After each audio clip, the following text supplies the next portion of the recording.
Well, I got into this by working with street children in my hometown, and doing that realized that very soon we realized that unless we change the schools, we're not going to have rights, we're not going to have justice in our country. So in 2001, after doing a bunch of reflection, I started a group called Haki Elimu, 13 Tanzanians did that. And the whole idea here was that if we want to improve schooling, if we want to improve education, it's people who need to get organized. All the technocrats can write their papers and policies, and they can say good things, but it won't go anywhere unless people are organized to in a sense, take charge of schools and say this is what we're going to do. So Haki Elimu did that. It enabled people to know what policies are, to follow the money, to engage as a teacher showing up or not, and ask questions. It was an exciting time because at times we got in a big fight with the government, and it also became an issue of when the president wants you to shut up and you want to say the truth, what happens? And in this case, the president blinked and the people spoke out. It was a kind of wonderful moment in the history of our country, because for the first time really we had a situation where people are saying this is the truth and we're going to work on it and we're not going to shut up. And really Twaweza, which is where I work right now, is a large 10-year experiment to test the idea that we believe that information can be power, but it's not about supplying information, it's about enabling people to get the information that they want. So what we are is a big experiment across Kenya, Uganda and Tanzania to enable 50 million citizens to get the information they want through mobile phones, through radio, through their church groups and mosque groups, through all kinds of ways, and to have the options. We believe that there should be 7 different ways in which you get information and 7 different ways in which you can do something about it. So it's about giving people options. And what Twaweza does is it just kind of identify what is already working, and we get behind it to help it go a little faster and go better. And yeah, we'll see. We've got 10 years, and let's see what happens.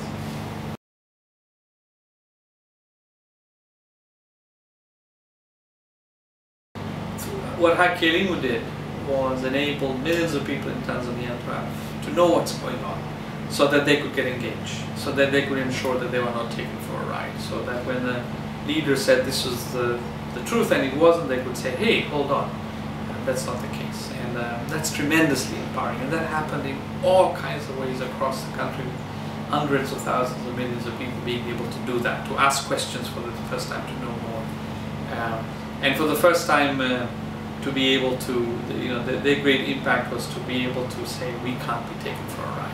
We will speak up and we need to be reckoned with. Twaweza, it's early days. I've only, it's been a little over a year, but we can see the impacts from very practical things, such as we did this exercise where people reported how much money was getting there for secondary schools, and within a month of that exercise, another $14 million was dispersed to the schools because they woke up to this.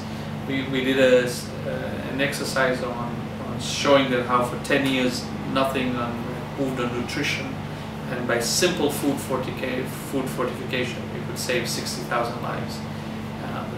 The ensuing media coverage and people knowing about it has led to now a new policy just announced, which will, if it's implemented, which we think it will be because it's quite simple, another 60,000 lives will be saved in Tanzania. So these are the impacts, but I think the biggest impact that Twaweza is having now is simply allowing people, it's firing people's imagination. People are now beginning to say, why not? We can make it happen. Instead of kind of waiting for somebody to come and rescue us, whether it's the government or whether it's the gods or whether it's the donors, it's now people are saying, hold on, this is our life, this is our country, what can we do about it? And damn it, we're going to make something happen.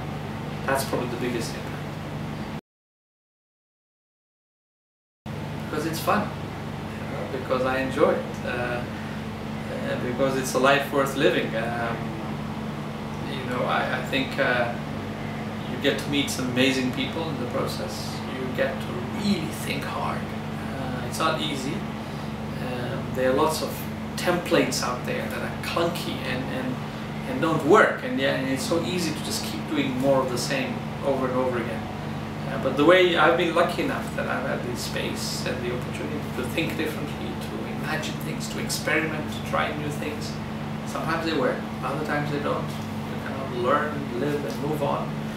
And it's a huge privilege to be able to work on the things you care about. Most people in the world are lucky to have a job, whatever the job is, and do things. And I'm fortunate enough to work on things that are exciting.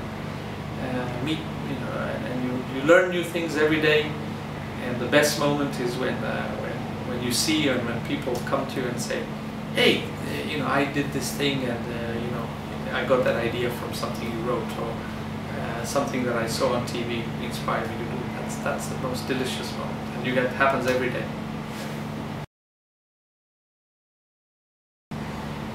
I think in some ways it's still Twaweza because it's the next, because it's kind of just started, and there's a lot we need to figure out.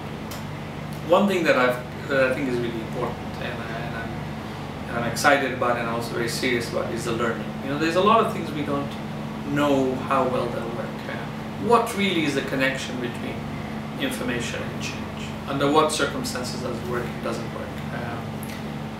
When people face a lot of constraints, is the best way of dealing with things frontally facing those constraints, or going around it? Do you work in the formal world or the informal world? It's really in many ways a question about how do you get development to happen. What I'm pretty certain about is that it's people, that it's people figuring things out, and that what you need to do is create space for that. But how exactly you do that, I think we're still working out, and we have some very rigorous evaluations and some very rigorous learning agenda, and I'm excited about that because I think there's a lot we can learn, and hopefully that'll not only be of use to us but of use to others. Well, I think there's lots. I mean, the first thing is get involved. Is to just sense that yes, we can do something, and do it not out of a sense of, oh, let's help those poor people in Africa, but do it because it's fun, do it because it's right, do it because you'll learn a lot, and your life will become more interesting in the process. But what can you do? I mean, I think look, communication is one area that's big, and I think sometimes people can often help with communication, help design materials, help design websites, help people do better use of social media, help people organize information and so on. So there's a lot of that kind of thing. But the other thing, and perhaps the more important thing I want to say, is that life in Europe sometimes is becoming parochial. People are kind of, especially when things get hard, you want to kind of silo in and get afraid of the world, and somehow imagine that your problems are because of those foreigners out there. That's a danger. They're not the problem, and I think we need more understanding in the world. And one of the best things you can do is to educate yourself and educate others in a creative and a fun way, not boring, preachy way, but really learning and creating those links of solidarity. I think if we do that, there'll be more understanding, and I think we'll make a better